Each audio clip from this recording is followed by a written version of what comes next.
শেরপুরের নালিতাবাড়িতে জমি সংক্রান্ত বিরোধে পেঁপে গাছকে কেন্দ্র করে দুই পক্ষের সংঘর্ষে নারী পুরুষ সহ আহত হয়েছেন ৮ জন।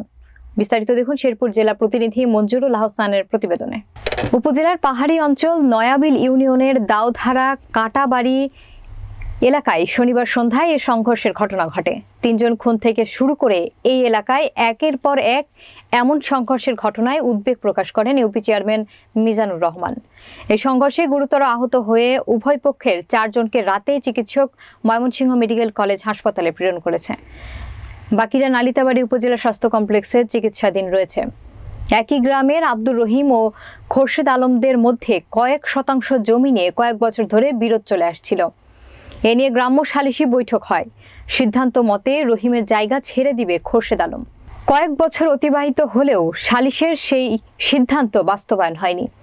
শনিবার সন্ধ্যায় খোরশেদ আলম পেঁপে গাছ রোপণ করে ওই নালিশি জায়গায়। এই বিষয়টি নিয়ে উভয় পক্ষের বাকবিতণ্ডার এক পর্যায়ে তুমুল সংঘর্ষ বাধে। সংঘর্ষে দুই পক্ষের ৮ জন আহত হয়। নয়াবিল ইউনিয়নের চেয়ারম্যান মিজানুর রহমান উদ্বেগ প্রকাশ করে বলেন, এর আগে এই গ্রামে সংঘর্ষে ৩ জন খুন হয়। শুক্রবার দুপুরে একজনকে পিটিয়ে 2 হাত ও 1 পা ভেঙে গুড়িয়ে দিয়েছে প্রতিপক্ষ। একের পর এক এমন সংঘর্ষের ঘটনায় চরম বিপর্যয় ঘটেছে গ্রামটিতে। প্রশাসনের দৃষ্টি কামনা করেন তিনি।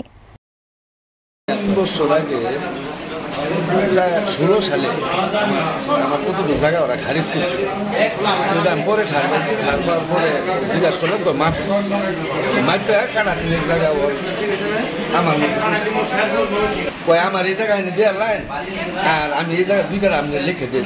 আমি বলতো আমার জমি 6-7 ফুট তুই একটা নেই আমার তুই লিখে দিই, তাও আমি ঝামেলা করতে রাখি। ঠিক আছে, কবে লিখে দিই? 2-1 দিনের মধ্যে। এই 3 বছর আজকে শুনি পাবদা গাছ লাগাইছি। খুশুরে আমি মসজিদে জিগাইলাম, কিরে খুশু তুই আমার জায়গা বলে পাবদা গাছ লাগাইছিস, বলে আপনার জায়গা করতেছি। আমি বলি কি কর? আমি বলে আমি যাইতেছি, তুই যা দি। আমি যা কুসুর মারে পাইছি, এই কুসুমা এটা পাবদা গাছ লাগাইছে ওটা আমরা। আমি পাবদা গাছ কাট তুলুই কুসুমা দাওয়াই না জমি আমার কবর দেখতো না, পাবদা গাছ কাটতে আমরা আয় পড়ছি শেষ। তা আমি ইফতার করলাম ওই বকুল ভাইয়ের সাথে, ইফতার করে চা খাইতেছি ইয়ার দোকানে। এর মধ্যে মামারা মারতেছে। আমার ইউনিয়নের এই দাওধারা গ্রাম, এটা দীর্ঘদিন ধরে এর আগেও 3টা মার্ডার হয়েছে। আমি আজকালকেও আপনারা অবগত আছেন, এক লোকের 2টা পাও ভেঙছে, 1টা হাত ভাঙছে। কালকের ঘটনা এটা আপনারা অবগত আছেন। আজকে সেম এই ইফতারের পরে সীমানা না কিনিয়া এই বড় ধরনের একটা ঘটনা আজকে আবার ঘটছে। 4 জন আমরা এই যে ময়মনসিংহ পাঠাইলাম, এইখানে কয়েকজন আছে দুপক্ষেরই। বিষয় হলো যে এই দাওধারা গ্রাম নিয়ে আমরা এতটা শঙ্কিত যে কোনো সময় আগে যে 3টা মার্ডার হয়েছে আবার মার্ডার হওয়ার জন্য একটা প্রস্তুতি হয়েছে। এরকম একটা এই পরিস্থিতিতে আমাদের এই বের করতে হবে, এদের পিছনে ইন্ধনদাতা আছে।